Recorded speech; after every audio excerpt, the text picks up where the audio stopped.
What's up, everybody? On this episode of The Ideal Hour, I wanted to go ahead and make a video about the university system being broken, promoting anti-Semitism, division, race theories, and everything except what they should be promoting, which is education. We're going to go over a video that recently got released with Congresswoman Stefanik asking MIT, Harvard, and University of Pennsylvania what they would do or would they condone genocide and genocide hateful speech. And guess what? These universities did not answer that well. So let's get into this episode. Let's talk about what's really happening in our university system. So if you've been living under a rock or you don't watch the news, which I don't blame you, I feel like it's always negative. Recently, we had Congresswoman Ms. Stefanik really ask a tough question of MIT, Harvard, University of Pennsylvania. And she asked, would you condone genocide speech or violent speech against the Jewish population? She literally asked them, she said, would you condone it? And they said, she asked, is it against the code of conduct? They answered that it doesn't go against the code of conduct, against it's acted upon. I think we should really play this clip because it will bring your blood to boil. Now, if you take, let's say you're not Jewish, but if you take someone such as a black individual or a woman or a gay individual, whoever you are, however you identify, and you put yourself in that position or in that speech and take the word Jew out, you'll hear something different, in my opinion, and then that may irate you. Totally being of Jewish descent as well, this really upset me. I'm glad that one of the individuals that smirked and would not answer really is going to be in trouble and potentially lose her job at University of Pennsylvania. At MIT, does calling for the genocide of Jews violate MIT's code of conduct or rules regarding bullying and harassment? Yes or no? If targeted at individuals, not making public statements. Yes or no? Calling for the genocide of Jews does not constitute bullying and harassment? I have not heard calling for the genocide for Jews on our campus. But you've heard chants for intifada. I've heard chants, which can be anti-Semitic depending on the context, when calling for the elimination of the Jewish people. So those would not be according to the MIT's code of conduct or rules? That would be investigated as harassment if pervasive and severe. Ms. Magill, at Penn, does calling for the genocide of Jews violate Penn's rules or code of conduct? Yes or no? If the speech turns into conduct, it can be harassment, yes. I am asking, specifically calling for the genocide of Jews, does that constitute bullying or harassment? If it is directed and severe or pervasive, it is harassment. So the answer is yes. It is a context-dependent decision, Congresswoman. It's a context-dependent decision. That's your testimony today. Calling for the genocide of Jews is depending upon the context. That is not bullying or harassment. This is the easiest question to answer yes, Ms. Magill. So is your testimony that you will not answer yes? If it if the yes speech or becomes no? if the speech becomes conduct, it can be harassment. Yes. Conduct meaning committing the act of genocide? The speech is not harassment? This is unacceptable, Ms. Magill. I'm going to give you one more opportunity for the world to see your answer. Does calling for the genocide of Jews violate Penn's code of conduct when it comes to bullying and harassment? Yes or no?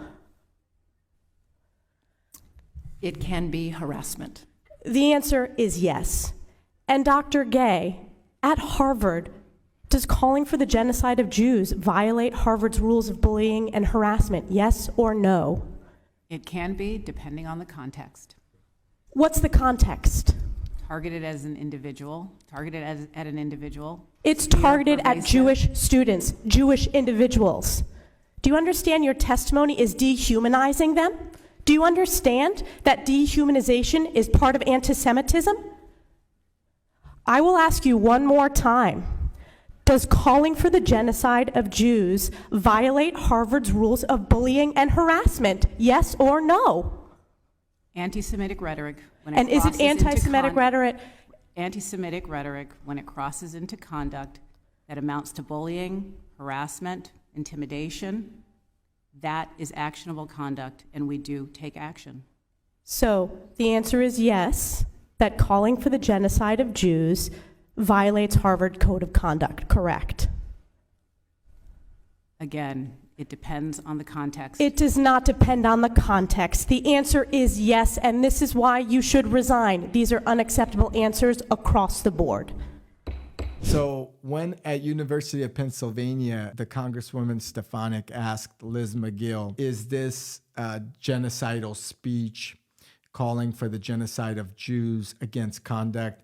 She said it can be. Congresswoman Stefanik got really upset with her, saying, what do you mean it has to be in a form of action? Do you really need genocide to happen before you condone it? And then Liz Magill answered, it can be. And Ms. Stefanik obviously answered, yes, it is hateful speech. And then she went to the next individual, who's a doctor at Harvard University, and that doctor could not answer whether or not genocidal speech is hateful speech, whether it's detrimental to the universities. My whole thing on these universities is I feel like children that are attending these schools are learning, but they're also being brainwashed to think a certain way, to think about globalism and so forth.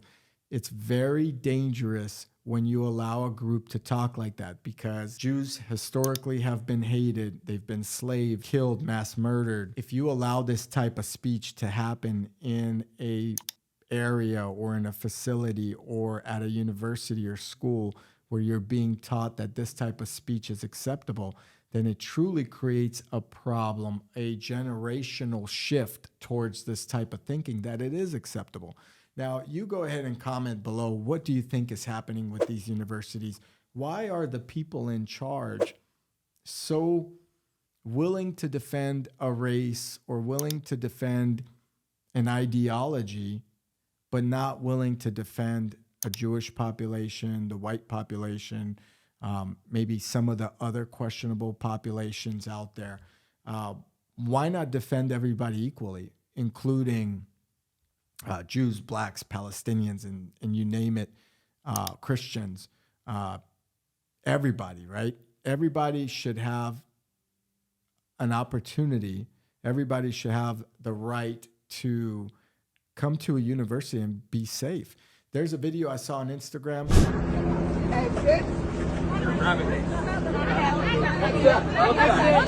They don't.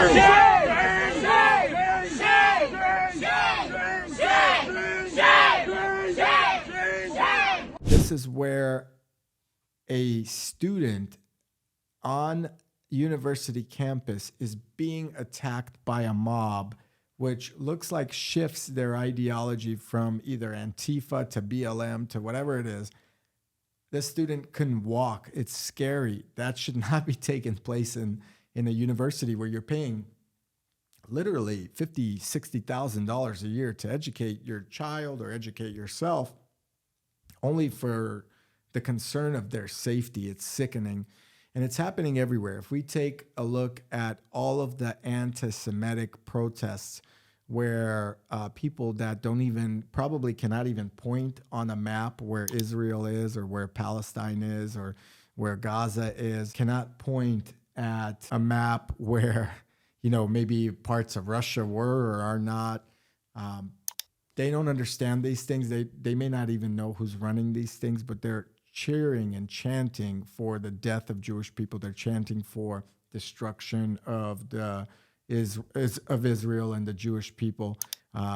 Free Palestine from the river to the sea. These chants that we're hearing are actually chants that somehow, some way include some type of message that the Jewish people in Israel particularly should not exist. But now it's leaking beyond Israel. People in Brooklyn have been protesting out front of Jewish stores and Jewish-owned businesses. People have attacked Jews all over the place. There's a woman that was attacked, which was being investigated as a hate crime. People are bullying Jews everywhere. There's synagogues that are constantly being targeted and are always on the watch list of potential attacks. I don't understand why this is happening, but when you take it all into context, if the individuals are being taught that this is acceptable behavior at a young age, then guess what happens? This is how they act out. This is what they do. Just like Dr. Gay at Harvard could not answer yes or no if calling for the genocide of Jews violates their code of conduct. A simple yes or no question, which was asked to the multiple panels members or multiple participants in this discussion that were in front of Congress. That's scary. That means someone that's in charge of a university or has a high-ranking position truly believes that hate speech is acceptable if it's directed towards a certain population, yet it would be a riot if it was directed towards another population or a different ideology, and that's scary. And that's how younger generations start thinking that this type of behavior is okay, and that leads further to burning of businesses, picking on Jews, branding them, making them wear numbers, stars, murdering them, and so forth. And it could get very scary very fast. That's how it has happened in the past in Germany, in Nazi Germany, and throughout actually history with any type of population that has experienced a genocide. So after this whole thing, and after Liz could not answer a simple yes or no question, is calling the genocide of Jews, does that go against code of conduct or conduct policies at University of Pennsylvania? Liz, being a president there, went on and then basically had an apology tour saying that, let her be clear, calling for the genocide of Jews is not acceptable, even though she could not answer it in multiple questions. I mean, let me know if you guys have seen this. Multiple questions of the same question were asked of her. Is calling the genocide of Jews on campus by your student body acceptable? Does it go against code of conduct? And she could just not say, this is not acceptable dialogue. This is not acceptable free speech.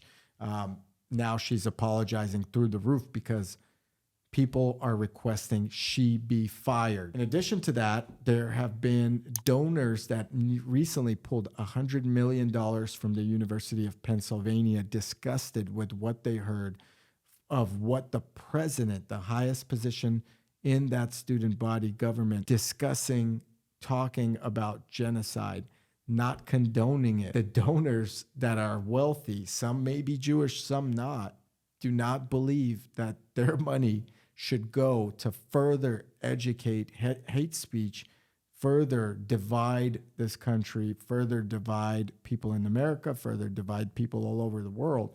And I'm glad to see someone stepping up and saying, hey, no more of this, no more. We're not going to go ahead and give you money. This is not acceptable. And what's scary is it wasn't one individual. It almost looked like this panel knew this question was coming from all of these universities, including MIT, Penn, Harvard, and they, all of them, as if advised by some legal law firm or something, gave the same answer.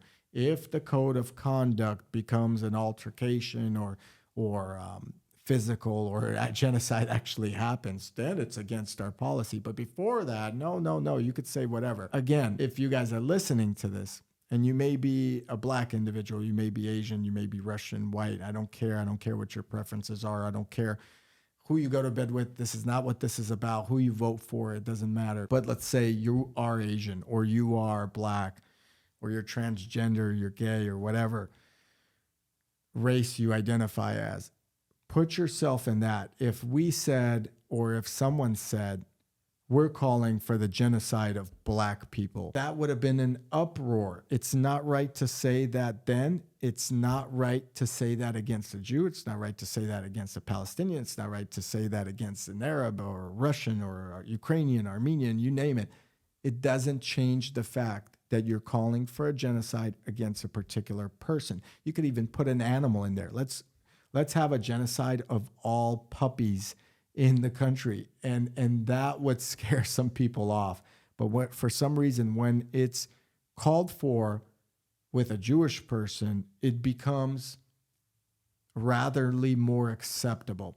In fact, the FBI, although the Jewish population is at 13 million or around 13 million, I believe in the United States, and correct me if I'm wrong, it's off the top of my memory.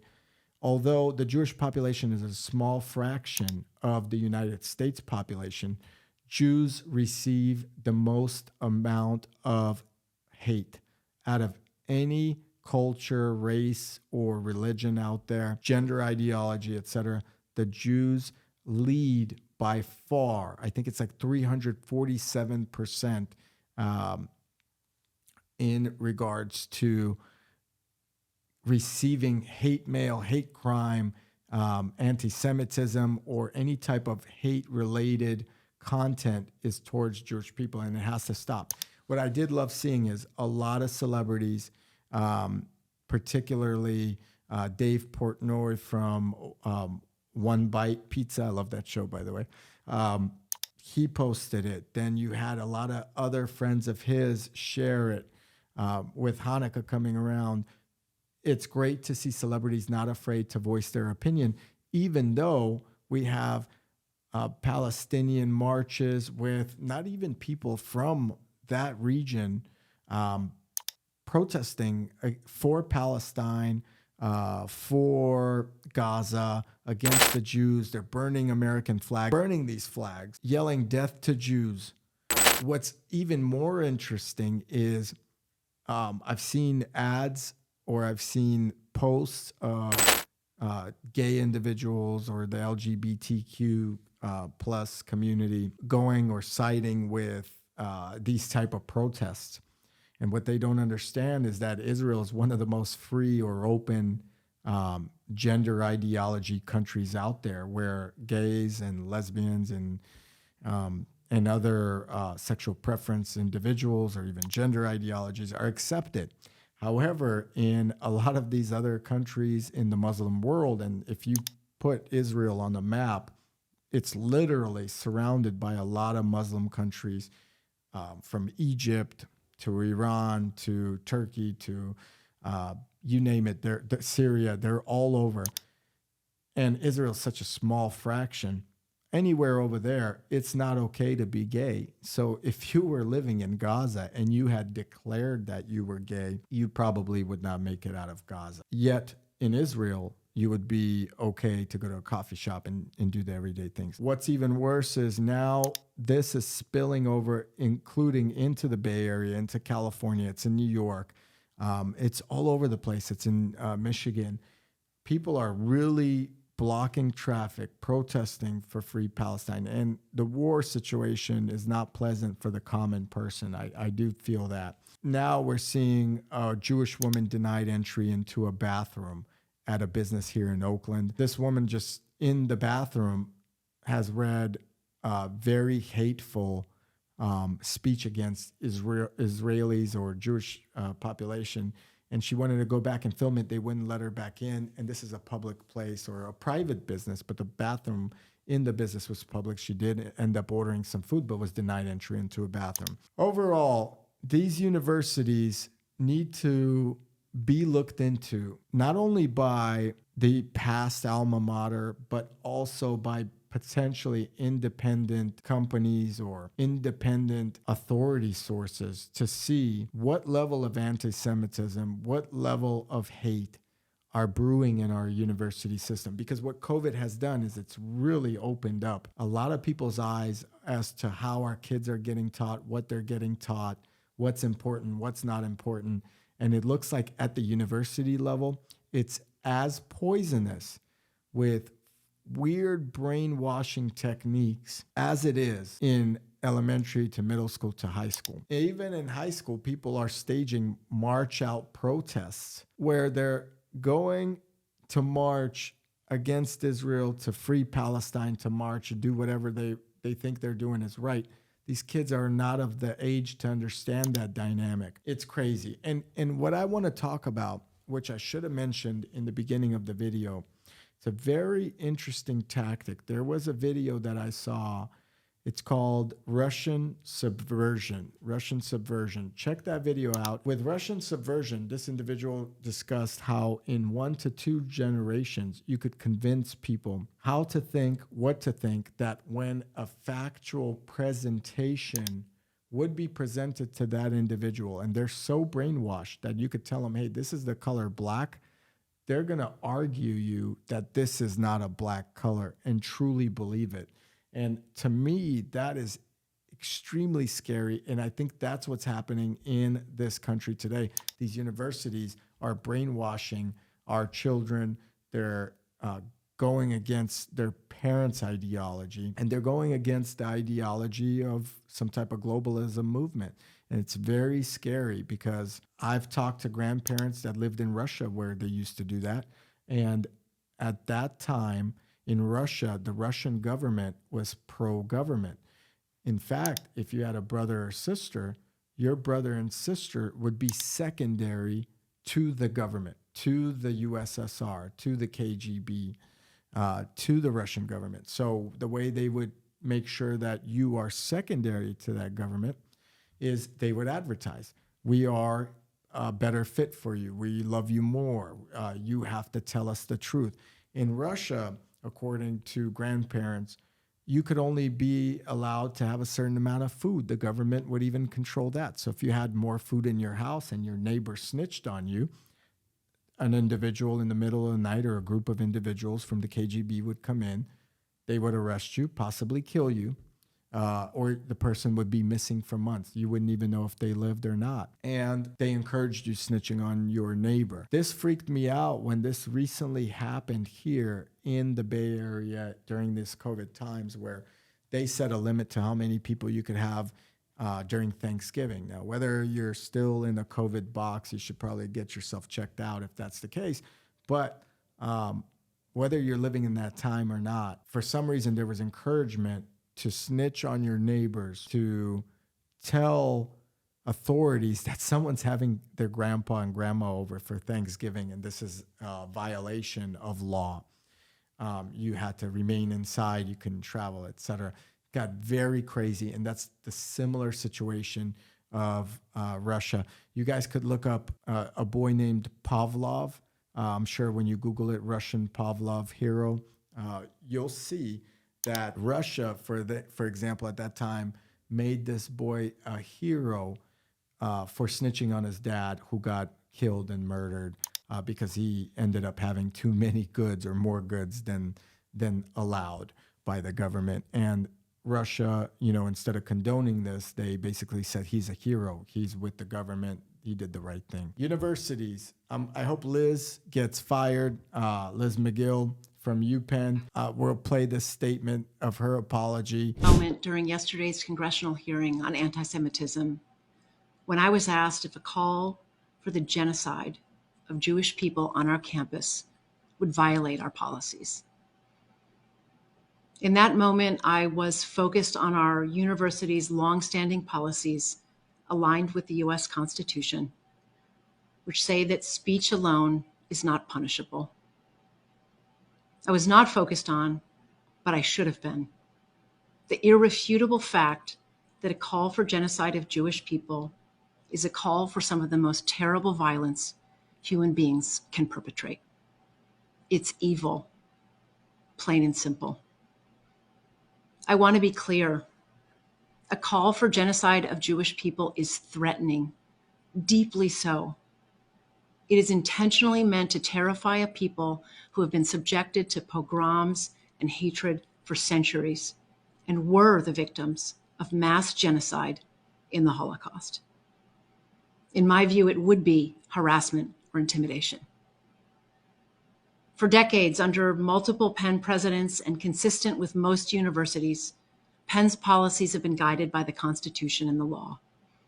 In today's world, where we are seeing signs of hate proliferating across our campus and our world in a way not seen in years, these policies need to be... The apology, Liz, is too late. It's too late. You can't say these things when asked so many times and really give a totally, totally, totally different perspective of you being sorry after the fact. The problem that I totally see is that this got brought in the limelight. If it wasn't, and it hasn't been for years, this allowed for a university to kind of brew a kettle of destruction.